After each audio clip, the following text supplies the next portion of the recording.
Wonderful Lie for the bankers. There are striking parallels in Frank Capra's It's a Wonderful Life to the lies and tricks that real bankers used to create the Federal Reserve. Human nature doesn't change, and the greedy elite of 1913 and 2013 look and act a lot like Potter, the banker in the movie. And many Americans are left like George Bailey, staring into the abyss as their dreams collapse and they face financial ruin. Do we live in a country that looks a lot more like Pottersville than Bedford Falls? What does Frank Capra's film show us about how we got here and how we can get out?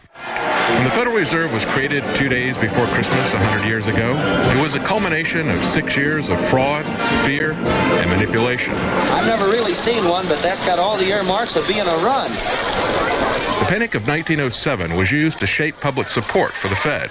The panic was triggered by rumors that 2 major banks were about to become insolvent, just as we see in the movie. George, there is a rumor around town that you've closed your doors. Is that true?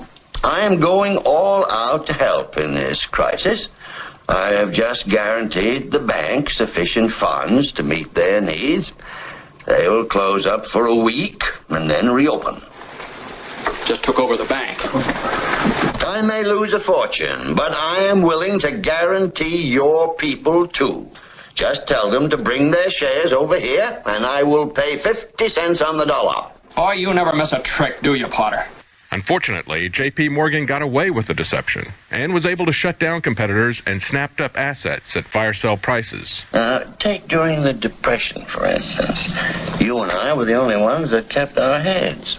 You saved the building and loan. I saved all the rest.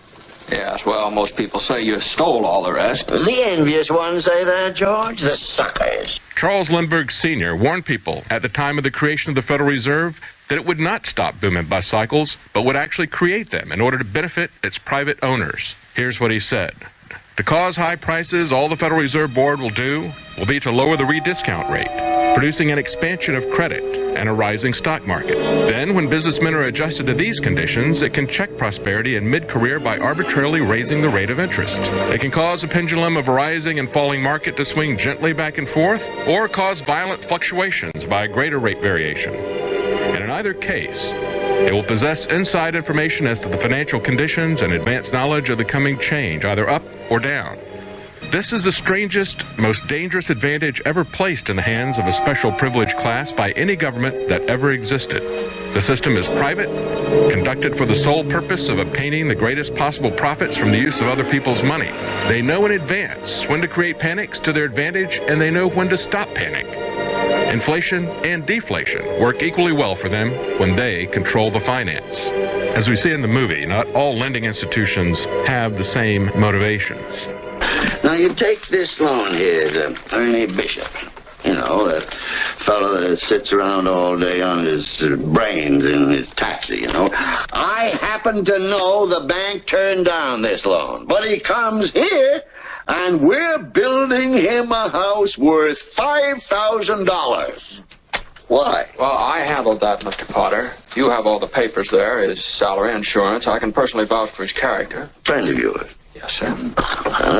You see, if you shoot pool with some employee here, you can come and borrow money. What does that get us? A discontented, lazy rabble instead of a thrifty working class. As a former FDIC chair said, all too often the large banks use their models and their algorithms, and if you don't fit in their boxes, you don't get the loan. And Dodd-Frank legislation is tying the hands of small lenders, shutting out buyers and shutting down lenders. Today, there are fewer lenders than at any time the government has kept records. 10,000 banks disappeared between 1984 and 2011. This town needs this measly one-horse institution, if only to have some place where people can come without crawling to Potter. Come on. In the movie, George gets to see what happens to the small town if Potter didn't have competition from credit unions and smaller lenders. If it hadn't been for you... Yeah, if it hadn't been for me, everybody would be a lot better off. My wife and my kids and my friends. I mean, look, little fella, why you go off and haunt somebody else? Yeah, so you still think killing yourself would make everyone feel happier, right? Oh, I don't know. I guess you're right. I suppose it'd been better if I'd never been born at all. Pottersville, the only businesses thriving are vice. People are angry. The town is filled with signs like, keep moving, keep off the grass. Bert the cop actually shoots at George when he's running away and is no threat to anyone. Stand back!